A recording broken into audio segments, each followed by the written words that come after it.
come up against an obstacle. They go, what is this? I wanted that, but this obstacle's in my way. I got this thing here.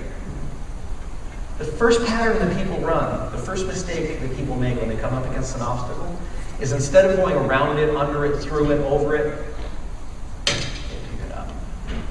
And they carry it with them through their life. And they say, I could have been successful. I've got this obstacle. I could have had a meaningful relationship in my life, but my dad never hugged me. Look, my dad didn't love me. I could have been a contender, but I've got this knee injury. Woe is me.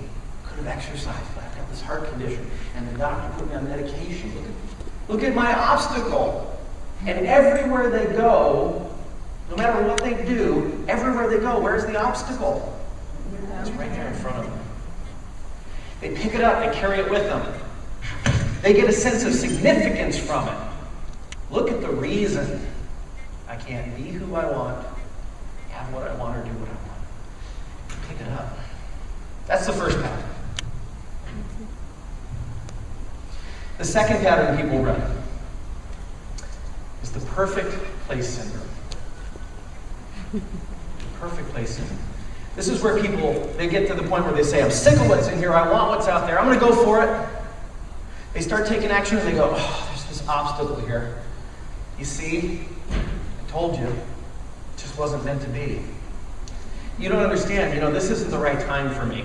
Just, maybe when I retire, when I'm 65, maybe then I can go out and travel the world. I'll wait until I'm 60, because look, I've got this job. I've got this spouse that won't let me do what I want to do. I've got this obstacle right now. The economy just isn't right for me to make that kind of investment right now.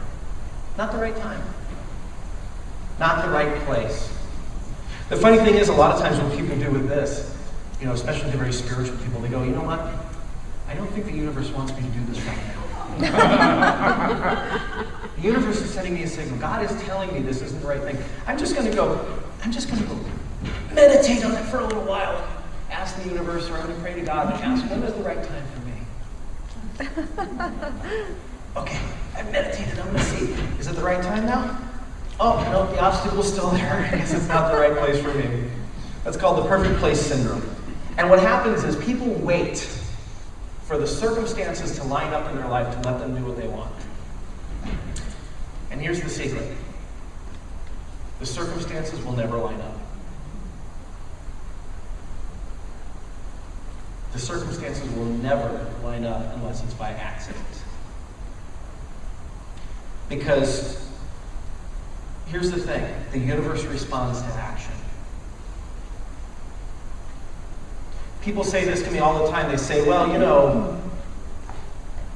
when the time is right, or when the economy is right, or when my spouse lets me, or whatever the excuse is, that's when I'll come back and do this. Most of those people I never see again. I get somebody who say, well, I can't take 7 days off of work right now. I'll wait until I have more vacation. But then when they get to vacation, there's some other excuse. Whatever it is. All of these excuses come up, and the fact is, the excuse isn't the problem, it's the thinking. The obstacle isn't the problem. It's the thinking that says, here's the problem. It's the thinking that says I have to have permission, or I have to cut my teeth, I have to earn before I'm allowed to have. My grandparents, who always wanted to drive around the country in an RV. As soon as Grandpa retires, and it never happened. It never happened. If you think that when you retire is when you can have the career that you want, it doesn't happen. If you think you're going to wait for the economy to bounce back before you start your own business, you might be waiting a long time. They're saying 15 years maybe. If you're waiting for permission, that obstacle is always going to be there. And so the fact is, the time, the perfect place and the perfect time is right now and right here, whenever you decide it. The moment that you decide you want something is the right time for it.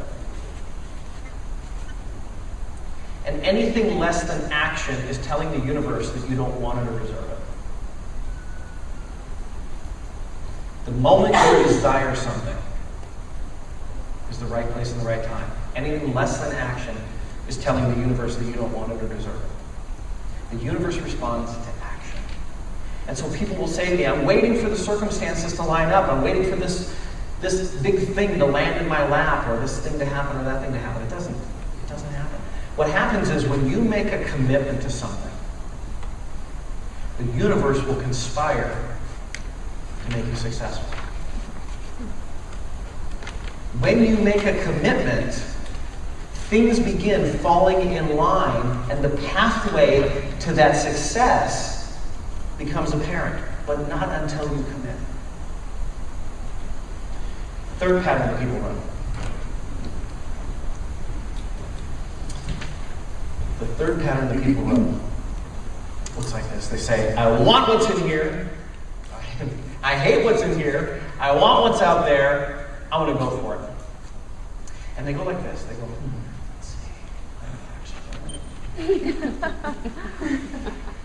I'm just going to dip my toe a little bit. I'm just going to, ow. There's an obstacle there. That hurt. We call this the dabbler technique, right? The person who doesn't fully commit, they just dabble in things. Oh, I tried that, but it was kind of hard, so I just decided not to do it. These are the people who will go out and get their real estate license, but then they never actually go out and sell a house. Or the people who will dabble in internet trading, but then they lose a little money and they go, oh, not for me, that's an obstacle right there. And they dip their toe in and it's like, oh, that was painful, ow, I don't want to do that. And the fact is, the reason they didn't succeed is because they didn't fully put their energy into it. If you dabble in anything, do you have any chance of success? No. Of course not. And because they didn't fully put their energy into it, because they didn't fully focus beyond the obstacle, onto the outcome, knowing what they want, taking the steps, because they just dabbled in it, of course you're going to run into an obstacle if you're only putting that much energy into something. If you know where the outcome is, you know where the end is, and you're focused here and you're just touching it, it's never going to happen. And here's the fourth pattern that people run. The fourth pattern that people run is this. They say, I hate what's in here, I want what's out there. I'm going to go for like a new relationship, right? I get into a new relationship and I go, oh, here's this problem, man. We argue all the time.